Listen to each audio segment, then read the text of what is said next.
She sat quietly in seat 7A. Just another business traveler. Flight attendants served her coffee without a glance. Passengers discussed quarterly reports around her. But when 4 F-16 Fighting Falcons broke their perfect military formation to salute her, everyone discovered that legends sometimes fly economy. Before you watch full story, comment below from which country are you watching. Don't forget to subscribe. Nobody on flight 92 gave the woman in seat 7A a second glance. She looked like any other business traveler. Navy blazer, khaki pants, laptop bag tucked neatly under the seat in front of her. The flight attendant served her coffee without ceremony. Passengers around her discussed quarterly reports and supply chain issues, and she blended perfectly into the anonymous crowd of corporate America, flying from Phoenix to Atlanta on a Tuesday morning. But in 30 minutes, when 4 F-16 Fighting Falcons broke their perfect military formation to render an unprecedented aerial salute, everyone would discover that legends sometimes travel in economy class. The woman in seat 7A adjusted her reading glasses and opened her laptop as Flight 392 reached cruising altitude. She wore a simple navy blazer and khaki pants, the kind of business casual outfit that made her blend seamlessly into the sea of corporate travelers filling the morning flight. "Coffee or juice?" asked the flight attendant with practiced efficiency. "Coffee black, please," she replied with a polite smile. The attendant poured without a second glance, already moving on to the next passenger. Just another business traveler on just another Tuesday morning flight. The man in 7B glanced over at her laptop screen, which displayed what appeared to be a consulting presentation about supply chain management. "Logistics?" he asked conversationally. "Something like that," she answered pleasantly, closing the laptop halfway to signal she preferred to work quietly. "I'm in pharmaceuticals myself," he continued anyway. "Johnson here." He extended his hand. "Nice to meet you," she said, shaking it briefly without offering her own name. "Davis." It wasn't exactly a lie. Davis was her mother's maiden name, one she sometimes used for civilian travel. Colonel Rebecca Storm Martinez preferred to keep her military identity separate from her consulting work and personal life. The passenger across the aisle was discussing quarterly earnings with his seatmate. Behind her, a woman complained about delayed shipments affecting her retail business. Normal conversation about normal civilian concerns. The kind of world Rebecca had been part of for 3 years now since retiring from active duty. She reopened her laptop and continued working on her presentation for tomorrow's meeting with a defense contractor. The irony wasn't lost on her that she was now selling her expertise back to the military as a civilian consultant, but the work kept her connected to aviation without the demands of active service. "Ladies and gentlemen, this is Captain Williams from the flight deck," came the announcement over the intercom. "We're currently cruising at 35,000 feet with clear skies ahead. Flight attendants, please prepare for beverage service." Rebecca glanced out the window at the vast expanse of clouds below. Somewhere far beneath them, the landscape of New Mexico stretched endlessly toward the horizon. She had flown combat missions over terrain just like this during training exercises, pushing her F-16 to its limits in mock air-to-air combat scenarios. But that was another life. Now she was just another passenger in business attire, working on PowerPoint slides about inventory optimization. The flight attendant returned with the beverage cart. "Anything from the snack basket today?" "No, thank you, just the coffee." "You're very welcome. Let me know if you need anything else." Rebecca returned to her work, reviewing technical specifications for avionics systems. Her consulting firm specialized in helping defense contractors understand operational requirements from a pilot's perspective, though her clients had no idea she was one of only 12 women in Air Force history to achieve A status. "With 5 confirmed air-to-air kills, excuse me," said the passenger in 7C, leaning forward. "I couldn't help but notice your presentation. Are you in the defense industry?" "Consulting," Rebecca replied without looking up. "Mostly process improvement and technical analysis." "Interesting. My company does some contract work with the military too. Nothing exciting though, just IT support." Rebecca nodded politely and continued typing. If only he knew that the technical analysis she provided included classified assessments of enemy fighter capabilities and tactical recommendations that influenced multi-billion-dollar procurement decisions. The man in 7B had pulled out his own laptop and was working on what appeared to be a sales presentation. "Hey, Davis," he said quietly. "Mind if I ask what company you're with?" "Always looking to network." "Independent contractor," she replied, which was technically true. "Specialized consulting." "Ah, the mysterious type," he said with a grin. "I get it. Competitive industry. If he only knew how competitive." Rebecca's last project had involved developing new tactical doctrines for air superiority missions, based on her experience leading a squadron during Operation Inherent Resolve. Her recommendations had become standard operating procedures for F-16 squadrons worldwide. The flight was proceeding normally, with passengers settling into the routine of a cross-country trip. Some worked on laptops, others read books or watched downloaded movies. The flight attendants moved efficiently through the cabin, providing service with trained precision. Rebecca opened her email and began reviewing messages from her assistant about upcoming client meetings. One was with a contractor developing next-generation helmet-mounted display systems, technology she had tested extensively during her final deployment when she was leading the tactical evaluation of new pilot equipment. "Ladies and gentlemen, this is your captain speaking," came another announcement. "We're beginning our initial descent toward Atlanta. Please ensure your seatbacks and tray tables are in their upright position." Rebecca saved her work and closed the laptop. Through her window, she could see the first hints of Georgia's rolling hills in the distance. The flight would be landing in about 30 minutes, and then it was straight to her hotel for tomorrow's presentation. She pulled out her phone to check messages and noticed a news alert about ongoing tensions in Eastern Europe. American F-16s were conducting training exercises with NATO allies, demonstrating air superiority capabilities. Rebecca had helped develop some of the tactical procedures those pilots were using right now. "Attention, passengers. This is Captain Williams again," came an unexpected announcement. "We've been notified that there are military aircraft conducting training exercises in the area. You may see fighter jets off our wing. This is completely normal and poses no safety concern to our flight." Several passengers immediately pressed against windows, hoping to catch a glimpse of military aircraft. Rebecca looked out her own window with professional interest rather than tourist excitement. "There," exclaimed the man in 7B, pointing out the opposite window. "I can see them." Rebecca turned to look and immediately recognized the distinctive silhouette of F-16 Fighting Falcons.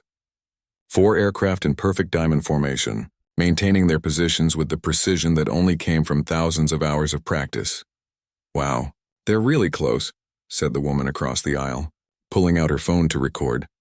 Rebecca studied the formation with an expert eye. The lead aircraft was maintaining perfect positioning, with the wingmen tucked in tight. She could tell from their configuration and flight pattern that this was likely a routine training mission, probably young pilots building their formation flying skills.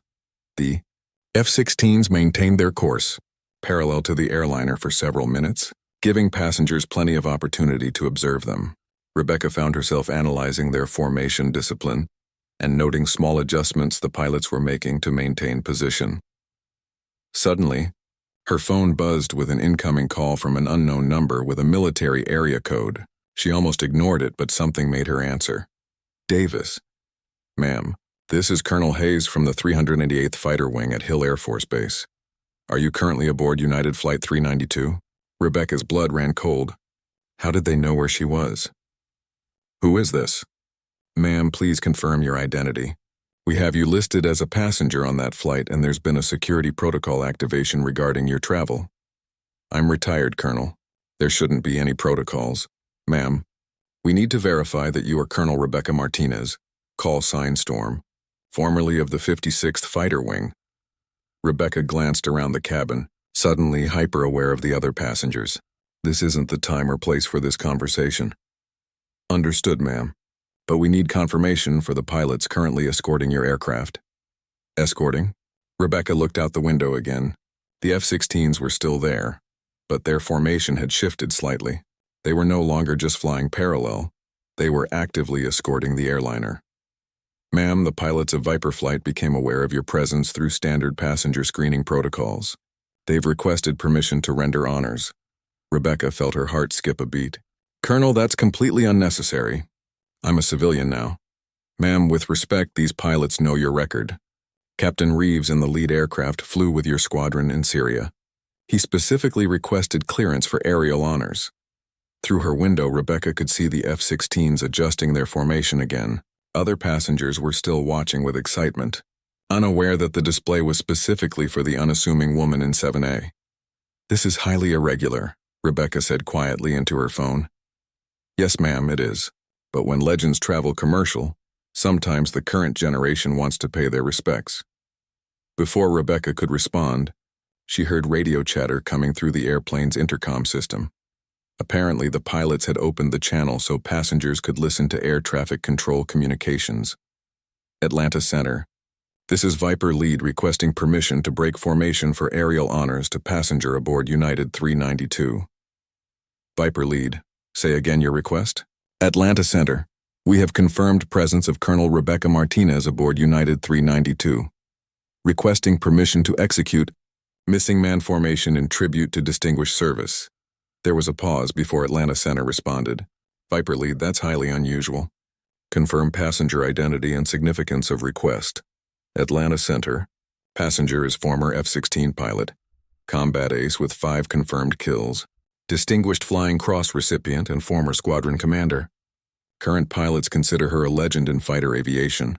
Rebecca closed her eyes. So much for maintaining anonymity.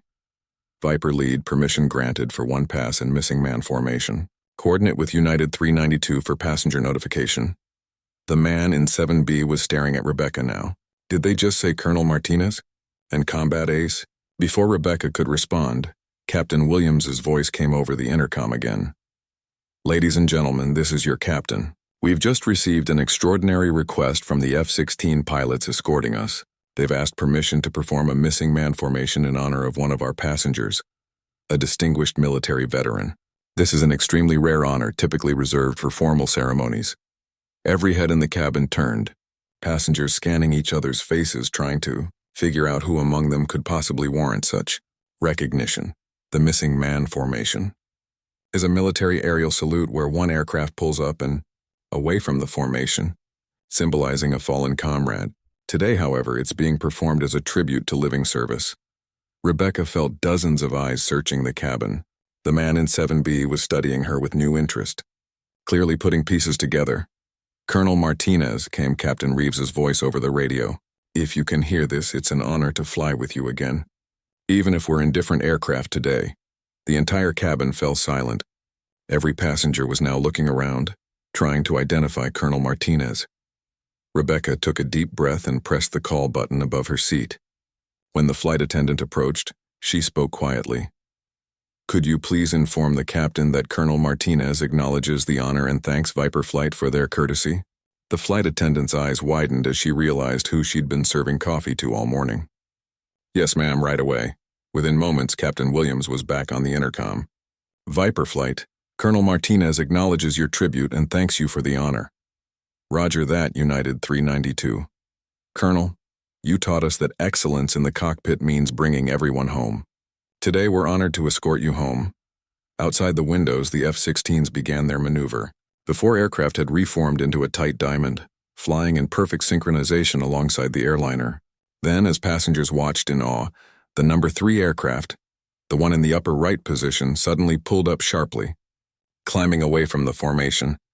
In a dramatic display of power and precision, the remaining 3 F-16s held their positions for several more seconds before the missing aircraft rejoined the formation from above, executing a perfect rejoin that demonstrated the exceptional skill required for such maneuvers.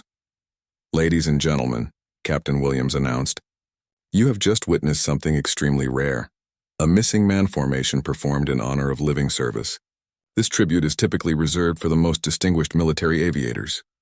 The cabin erupted in spontaneous applause. Passengers were turning in their seats, still trying to identify the mysterious colonel among them. Rebecca remained seated, accepting nods and smiles from nearby passengers who had figured out her identity. The man in 7B extended his hand again. "Johnson," he said with new respect in his voice.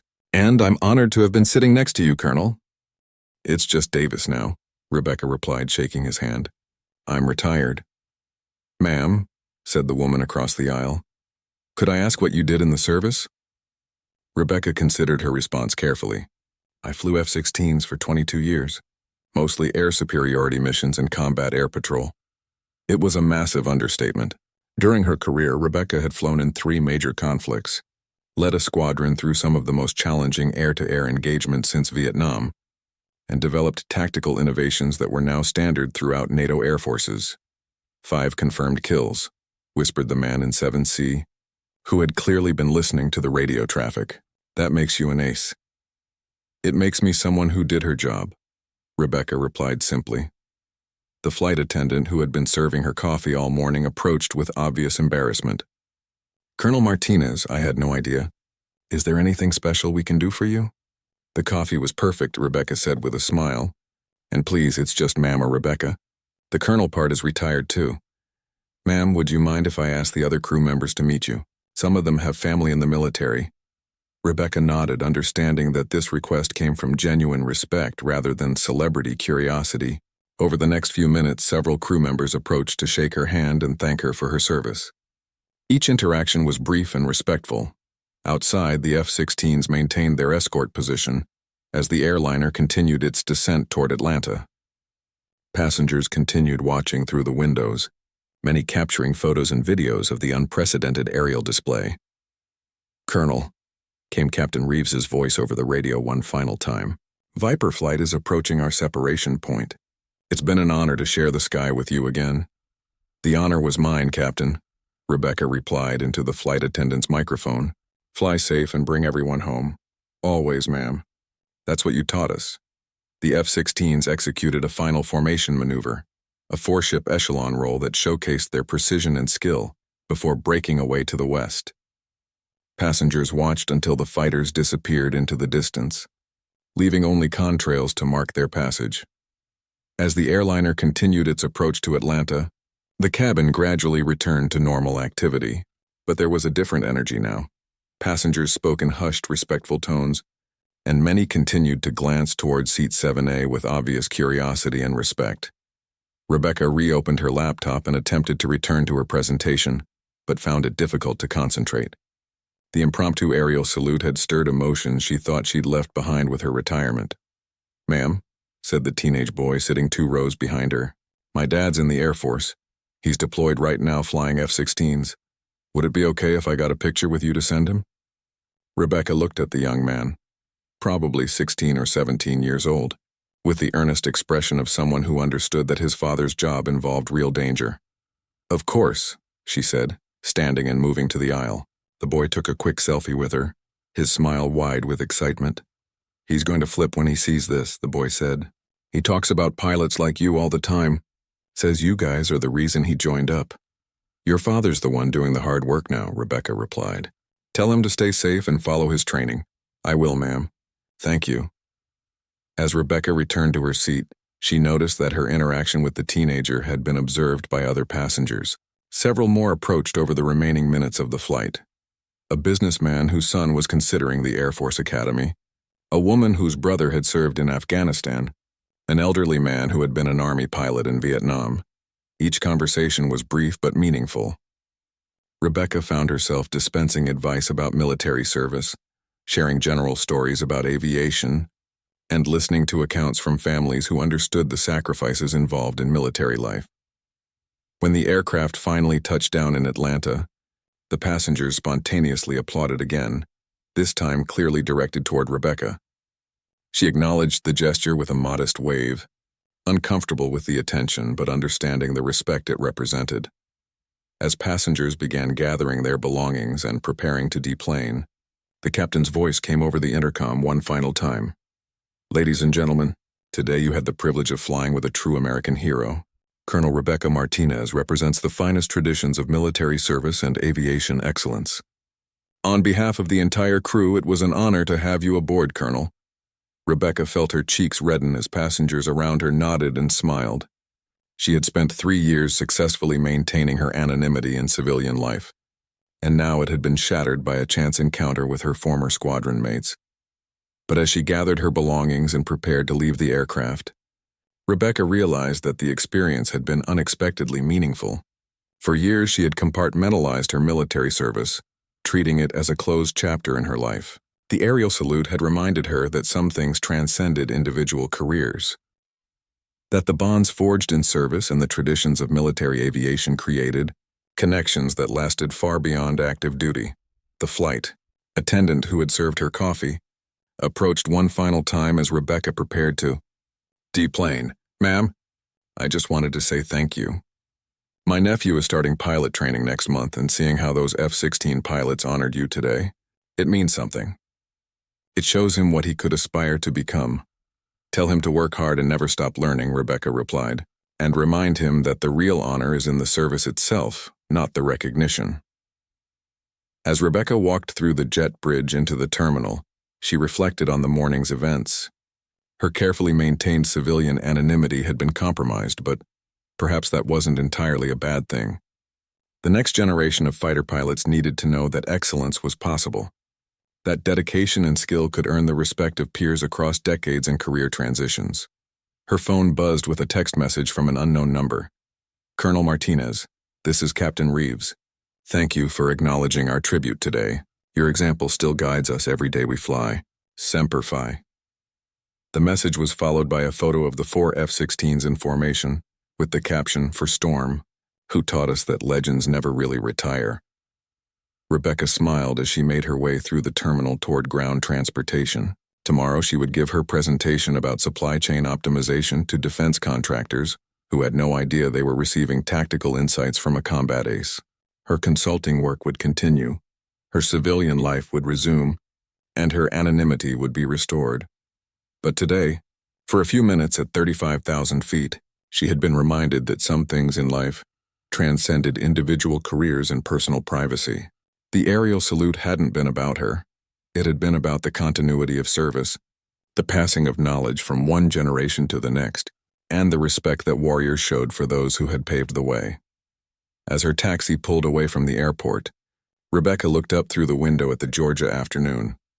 Somewhere up there, Captain Reeves and his wingmen were continuing their training mission, practicing the skills and tactics that she had helped develop during her own years in the cockpit. The woman in seat 7A had been just another passenger that morning. But sometimes, even in retirement, legends were called upon to accept the honors they had earned through years of dedicated service. And sometimes the next generation needed to see that excellence was not only possible, but expected. The F-16s had returned to their base, but their message remained clear. True achievement in military aviation created bonds that transcended rank, time, and circumstance. Today, those bonds had been honored at 35,000 feet, witnessed by a plane full of civilians who would carry the story forward, spreading understanding of the dedication and sacrifice that protected their freedom to fly safely through American skies. Rebecca Storm Martinez settled back in her taxi seat and opened her laptop to review tomorrow's presentation. She was a consultant now, a civilian contractor helping defense companies understand operational requirements. But once a fighter pilot, always a fighter pilot. And today, that had meant something to the young aviators carrying on the mission. The taxi driver, an older gentleman with kind eyes, glanced at her in the rearview mirror. "You know, ma'am, I couldn't help but overhear some folks at the airport talking about fighter jets doing some kind of special salute for a passenger on your flight. You wouldn't happen to know anything about that, would you?" Rebecca looked up from her laptop. "Why do you ask?" "Well, my grandson just graduated from the Air Force Academy. He's starting pilot training next month, and he's always been fascinated by stories about the great pilots. If there really was some kind of tribute today, what's your grandson's name?" Rebecca asked. Michael Thompson. He's wanted to fly since he was 5 years old." Rebecca pulled out her phone and opened her notes app.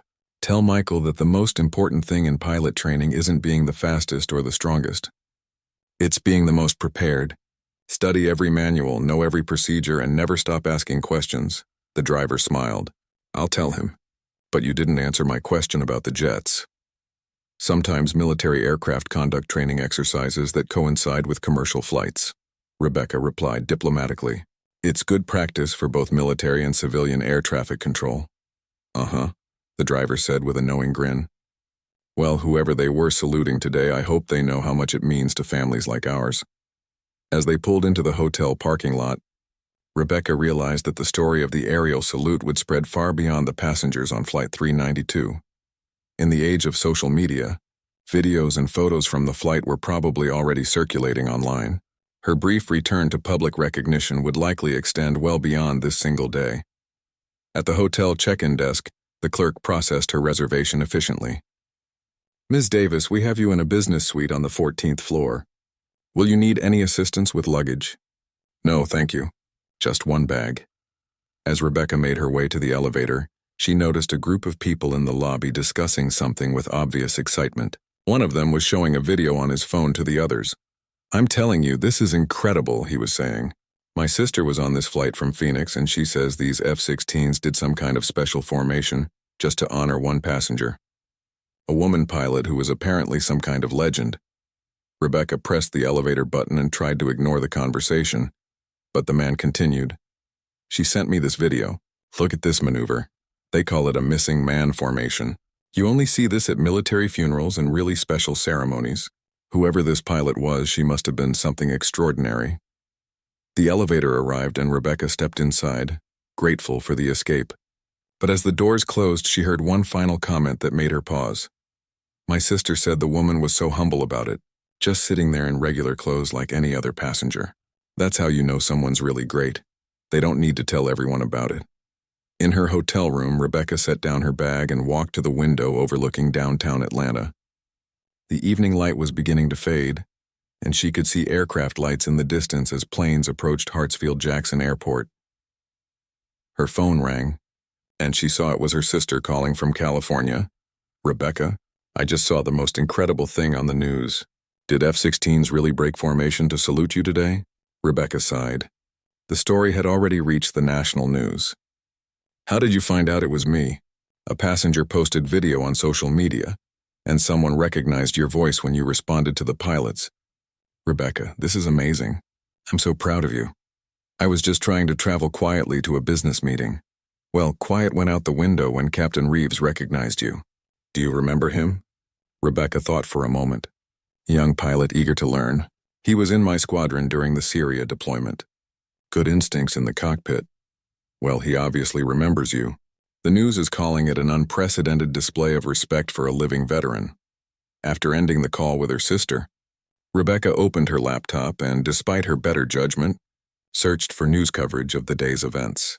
Multiple news outlets had already picked up the story, with headlines like F-16 pilots break formation to honor legendary female combat ace and surprise aerial salute reveals hidden hero on commercial flight.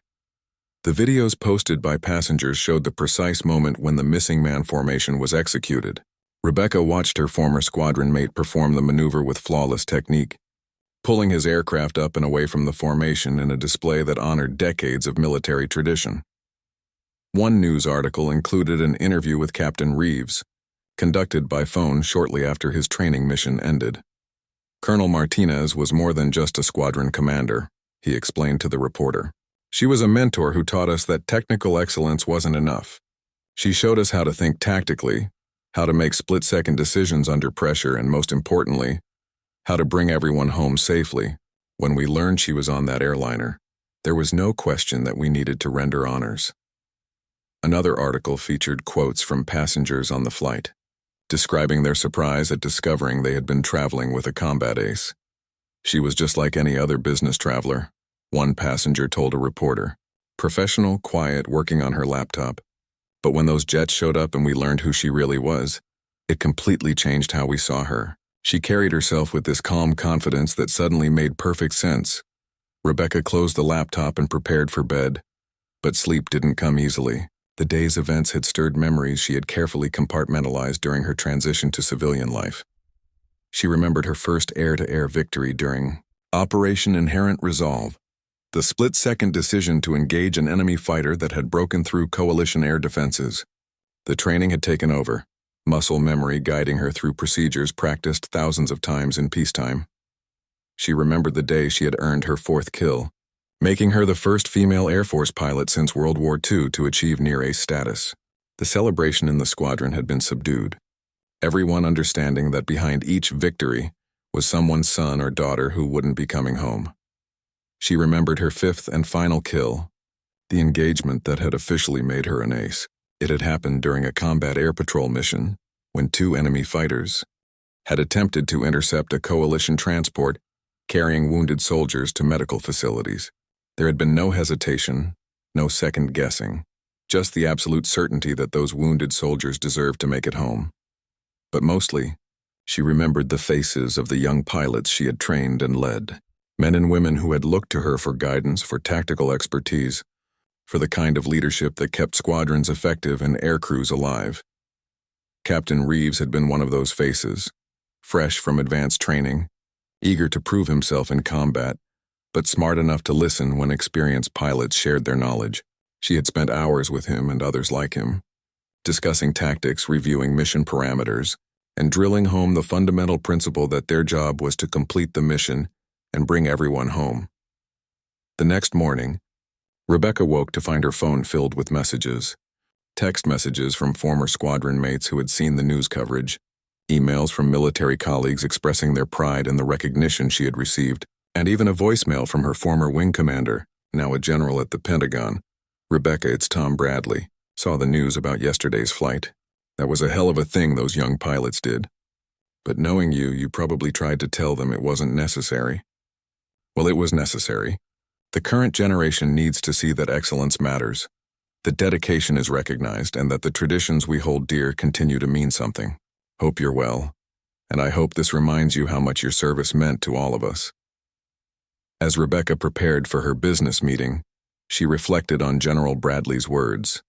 Perhaps the aerial salute hadn't been just about honoring her individual achievements.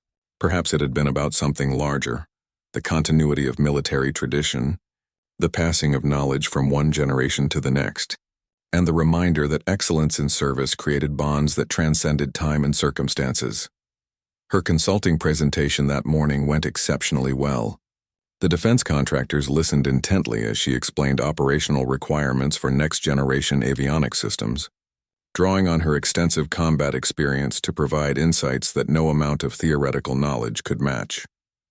During the lunch break, one of the executives approached her. "Ms. Davis, I have to ask, are you the pilot from yesterday's news story? The one the F-16s saluted?" Rebecca had prepared for this question. "I prefer to keep my military background separate from my consulting work." "I understand completely. But I wanted you to know that having someone with your experience helping us develop these systems, it means everything. We're not just building equipment, we're building tools that will keep pilots like you safe and effective." That afternoon, as Rebecca prepared to fly back to Phoenix, she received one final message that made the entire experience worthwhile. It was an email from the teenager who had asked for a photo with her on yesterday's flight. "Colonel Martinez, I sent that picture to my dad like I promised. He called me from his deployment base and he was so excited he could barely speak. He said you were one of the pilots he studied about in training, and that getting to see you honored like that reminded him why he chose to serve. He wanted me to thank you for taking the time to talk with me, and to tell you that pilots like you are the reason he's proud to wear the uniform. Also, he said to tell you that he's following your example and bringing everyone home safely." Rebecca smiled as she boarded her return flight. The seats were different this time. She was in 12F, a window seat toward the back of the aircraft. As the plane climbed toward cruising altitude, she looked out at the bright sky and thought about the young pilots who were probably training at that very moment, practicing the skills and tactics that she had helped develop during her own career. The flight attendant offered her a beverage, treating her with the same attentive service extended to every passenger. Rebecca had returned to her preferred anonymity, just another business traveler making her way home after a successful trip. But as the aircraft leveled off at 35,000 feet, Rebecca allowed herself a moment of quiet pride. Yesterday's aerial salute had been about more than individual recognition. It had been about the values that defined military aviation, the respect that warriors showed for those who had paved the way, and the understanding that true excellence created a legacy that extended far beyond any single career.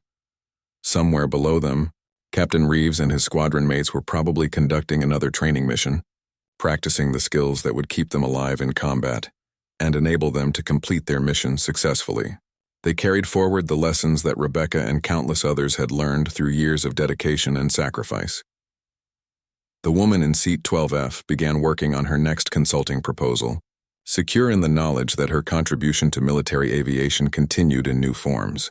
The aerial salute had been a brief return to public recognition, but her real legacy lived on in the pilots she had trained, the tactics she had developed, and the standards of excellence she had helped establish.